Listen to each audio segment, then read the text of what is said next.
গ্যাসে কুকার বসিয়ে দিয়েছি। এবার তেল দিয়ে দেবো, বড় চামচের 2 চামচ তেল ঢেলে দেবো।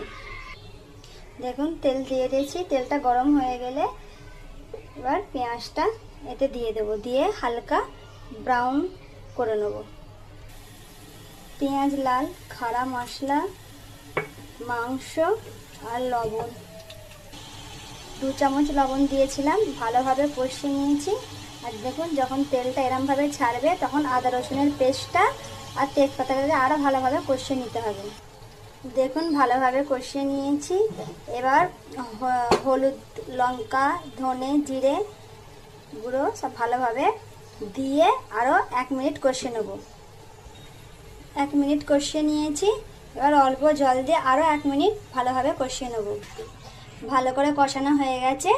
এবার 1 গ্লাস জল দিয়ে 6টা সিটি দিয়ে নেব। ডালটা একটা আলাদা হাঁড়িতে ঢেলে নিয়েছি। লাউগুলো এইভাবে থাকবে, খুব বেশি সিদ্ধ হয়ে যাবে না। এবার মাংসটা দিয়ে এর সঙ্গে মিক্স করে নেব। দেখুন মাংসটা মিক্স করে নিয়ে আর 1 চামচ গরম মশলা দিয়ে ভালো করে নেড়ে ফুটিয়ে নেব। আর লবণটা আপনারা আপনাদের স্বাদ মতো দেখে নেবেন। ফুটে নিলেই হয়ে যাবে লাউ ডাল মাংস রান্না। এরপর বানাবো জিরা রাইস। জিরা রাইসের জন্য নিয়ে নিয়েছি একটা হাঁড়ি, গ্যাসে বসিয়ে দিয়েছি। হাঁড়িটা গরম হয়ে গেলে দিয়ে দেবো তেল। তেল গরম হয়ে গেছে। এরপর দিয়ে দেবো এই যে খাড়া মশলা, গোটা জিরে আর তেজপাতা। এটা একটু হালকা সেন্ট বেরোলেই দিয়ে দিতে হবে কড়ি পাতা। দেখুন কড়ি পাতা দিয়ে দিয়েছি, হালকা একটু সেন্ট বেরোচ্ছে। এবার দিয়ে দেবো জল। জল দিয়ে ওকে লবণ দেবো। দিয়েছি 1 চামচ লবণ। তারপরে চালটা দিয়ে দিয়েছি। আমি 500 চাল নিয়েছি বলে আমি দিয়েছি 8 গ্লাস জল।